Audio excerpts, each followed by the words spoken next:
The divorce papers trembled in my hand as I watched my husband's face, not from grief or regret, but from the effort it took not to smile. "So you'll really just leave?" James asked, eyebrows raised in mock concern while his fingers intertwined with those of Rachel, his mistress. She sat beside him on my designer sofa, the one I'd saved for 6 months to buy. "I'm taking all my personal belongings with me," I said evenly, placing the papers on the coffee table between us, "just so we're clear." Rachel's eyes scanned our living room, lingering on the custom lighting fixtures, the artfully arranged furniture, the hand-selected decor pieces that had transformed this dated house into something from a magazine spread. "This place is perfect," she sighed, running her hand along the velvet armrest. "It's exactly what I've always wanted." "Your old clothes and whatever? Take them. Honestly, they just remind me of our miserable time together." I nodded slowly, not bothering to correct his assumption. "I'll have movers here tomorrow. Just remember, you agreed to no division of property." "My name is Lauren. I'm 29 and an interior designer. This is the story of how I emptied more than just a house. 3 years ago, I married James, believing we were partners in every sense. He was 34, worked in construction management, and inherited his grandparents' house shortly before we met. The place was structurally sound but hadn't been updated since the 1980s. All beige walls and scuffed laminate. James had furnished it with cast-offs from friends and discount store basics. When we married, I saw potential. With my design expertise and savings, I transformed that dated property into something special. Every piece was carefully selected. Mid-century modern furniture that complemented the home's bones, statement lighting that drew the eye upward, custom window treatments that framed the view perfectly. I documented every purchase, partly from professional habit and partly because I'd learned early in our marriage that James was careless with money. That carelessness extended to our relationship. The little things accumulated, dishes left in the sink despite our agreement to share chores, complaints about meals I'd prepared after working 10-hour days, dismissive comments about my obsession with how things looked. But I kept trying, believing marriage required compromise. What I couldn't compromise on was discovering his texts to Rachel 6 months ago. She was 25, a temp in his office with an Instagram feed full of aspirational home decor she couldn't afford.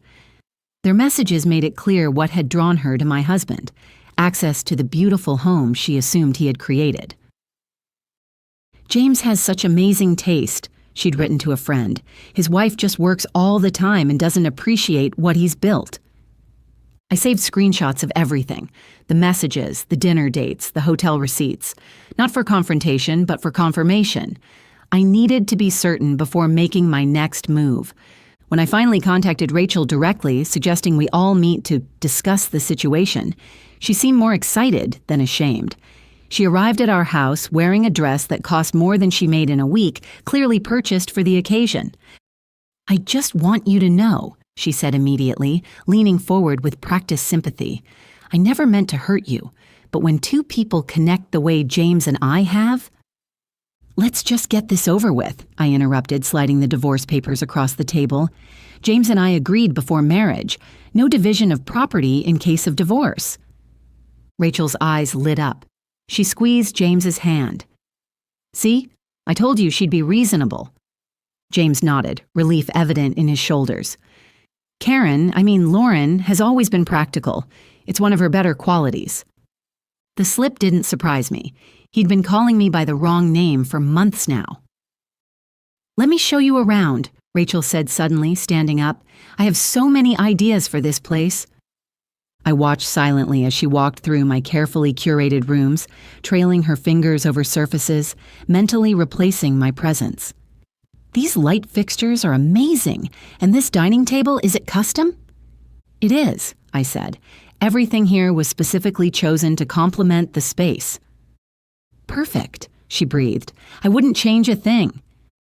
"You won't have to," James assured her. "Lauren's just taking her clothes and personal stuff, right?" I nodded again, seeing no reason to elaborate. "The movers will be here at 9 a.m. tomorrow." That night, I stayed in the guest room, listening to them whisper and laugh in what had been my bedroom. I didn't sleep. Instead, I reviewed my inventory lists one final time, making sure nothing had been overlooked.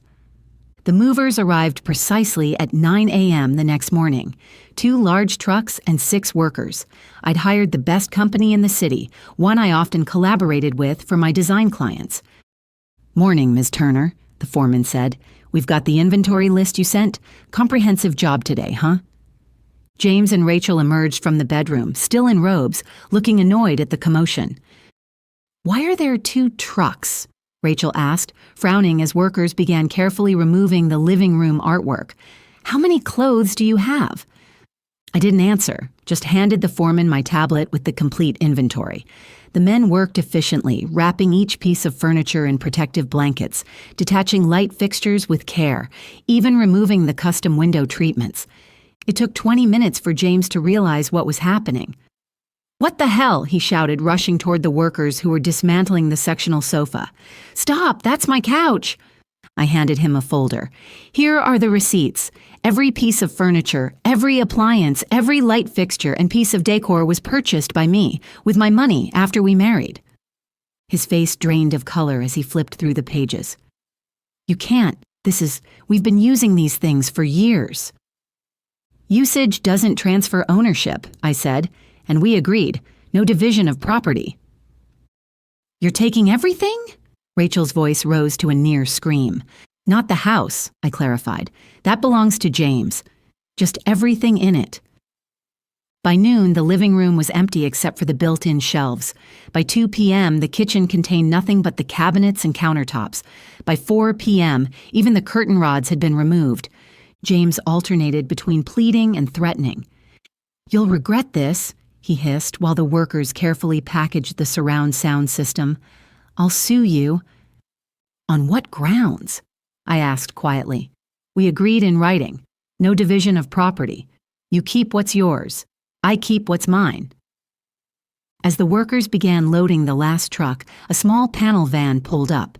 2 men in coveralls approached the house.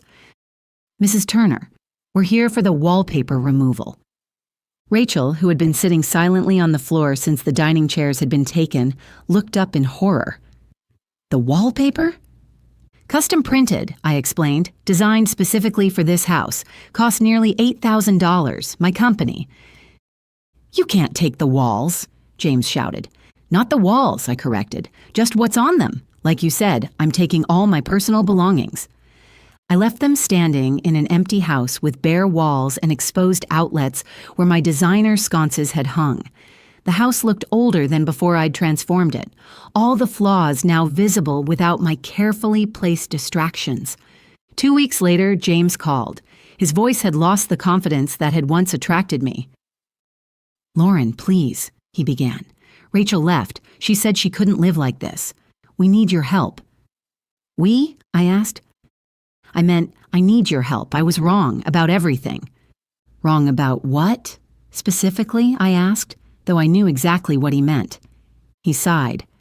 "About us, about Rachel, about the house. I didn't realize how much work you'd put into making it beautiful. Rachel kept complaining. Nothing was good enough. The secondhand furniture I bought looks terrible. She said she didn't sign up to live in a dorm room." "That sounds difficult," I said, feeling nothing. Would you consider coming back? Or at least helping me make this place livable again?" I thought about the furniture now arranged in my new apartment. I'd already sold most of it. Too many memories. The proceeds had funded a complete renovation of my new space with pieces that better reflected who I was now. "I'm afraid that's not possible," I said, "but I wish you luck with your decorating." I hung up before he could respond, then blocked his number. The divorce had been finalized a week earlier, ending our marriage officially. Some spaces, once emptied, should stay that way. Before you go, here's a quick bonus for sticking around. If you love learning and growing like I do, you need to try audiobooks. I've got an exclusive deal with Audible. Your first month is completely free.